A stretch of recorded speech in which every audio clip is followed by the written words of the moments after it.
Vamos lá, pessoal.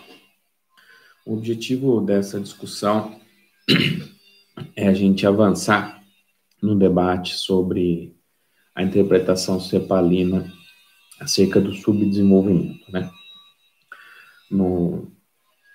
Numa conversa anterior, a gente já apresentou o contexto inicial da formulação dessas ideias cepalinas e as suas principais características, no sentido de entender, a partir do Manifesto Latino-Americano do Prebisch, as principais características do sistema centro-periferia e alguns dos principais problemas ao subdesenvolvimento, ao desenvolvimento latino-americano, né?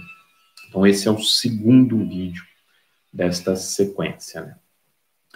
Aqui, a gente vai tentar tratar um pouco as contribuições iniciais da CEPAL, quando ela tenta estabelecer uma compreensão mais ampla do que seria subdesenvolvimento, né?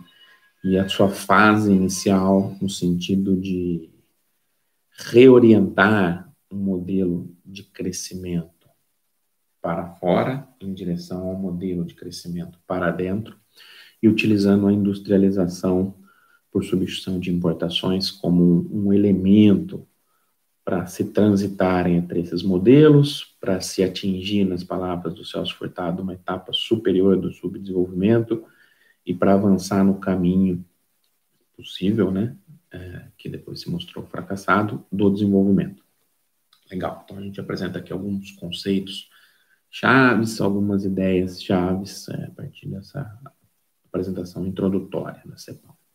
Primeiro ponto, né, o debate ali no imediato, pós-Segunda Guerra Mundial, a CEPAL já vai deixar muito claro o seguinte, olha, o subdesenvolvimento, contribuição do Celso Furtado, como a gente já discutiu em outro trabalho, em outra apresentação, ele deve ser entendido como um processo histórico particular. Subdesenvolvimento não é uma etapa pela qual os países desenvolvidos, ou os países desenvolvidos naquele momento histórico, passaram.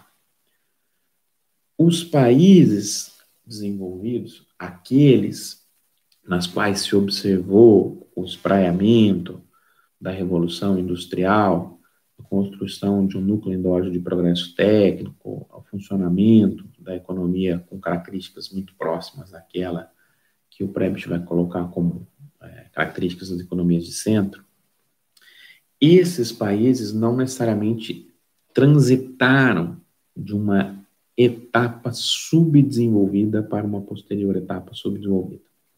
Então, o Celso Furtado fala, o subdesenvolvimento tem que ser entendido como um processo histórico particular. Um processo histórico particular que é caracterizado pela penetração de estruturas capitalistas em estruturas produtivas, econômicas, sociais e políticas arcaicas, o que geraria uma economia dual. É nesse sentido que a gente tem que entender o que é subdesenvolvimento.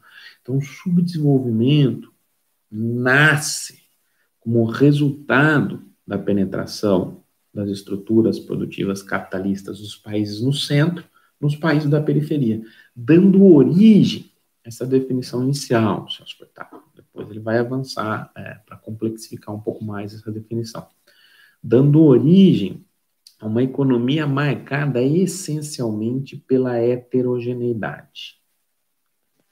Você tem a coexistência entre um determinado segmento da economia marcado por alta produtividade, marcado pela penetração de estruturas produtivas complexas, pelo estabelecimento até de relações socioeconômicas com algum grau de complexidade nas etapas superiores, na fase superior do subdesenvolvimento, com uma estrutura arcaica. Essa heterogeneidade tem um caráter disseminado na economia periférica, disseminado para a dimensão setorial, pela dimensão regional, pela dimensão social. Então, primeira grande contribuição nesse debate inicial, apresentando aqui as principais contribuições, né? É entender o subdesenvolvimento, contextualizar esse subdesenvolvimento, definir esse subdesenvolvimento, como a gente já fez em outro vídeo, que só estou retomando muito rapidamente, né? A partir do trabalho Celso Furtado, elementos de uma teoria do subdesenvolvimento, criar uma teoria do subdesenvolvimento, e a partir daí trazer os limites para inserção periférica nesse modelo gestado no pós-Segunda Guerra Mundial, consolidado nesses termos, né, pós-Segunda Guerra Mundial e também apresentado pela CEPAL. No contexto lá do surgimento do debate sobre desenvolvimento econômico como uma disciplina autônoma, a CEPAL já vai se posicionar numa perspectiva crítica, como a gente já debateu, uma perspectiva crítica à ideia do monoeconomismo, da convergência, a ideia da utilização da integração internacional a partir das vantagens comparativas como um elemento para se buscar a convergência, como está discutido ali no primeiro vídeo dessa série, mas aqui, nos anos 50, ela já vai colocar com mais clareza o seguinte, olha, a ideia de etapas, a ideia etapista, a ideia teleológica, presente lá nas contribuições do Rostow, é uma ideia errada. Não há, obviamente, a naturalização de fenômenos sociais. Então, contribuição forte da CEPAL. Os países não necessariamente transitariam de uma condição de subdesenvolvido para uma condição de desenvolvido de maneira natural, de maneira automática e utilizando-se do liberalismo a partir da integração ao mercado internacional, a partir das suas vantagens comparativas, buscando aumentar a sua eficiência. Esse é um ponto que já é interditado no debate logo de cara, a partir da leitura da CEPAL.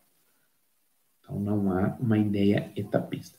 Logo, se não há uma ideia etapista, a gente precisa entender quais são as possibilidades de atuação para se superar o subdesenvolvimento a partir do método histórico-estruturalista, como a gente já apresentou. Olha só como eu estou estruturando as contribuições da CEPAL ao debate, certo? Então, não há um etapismo, e, além disso, o subdesenvolvimento deve ser compreendido a partir de elementos históricos próprios. Preciso criar uma teoria para entender a forma de reprodução do subdesenvolvimento. Ele não é apenas uma condição quantitativamente inferior de alguns países.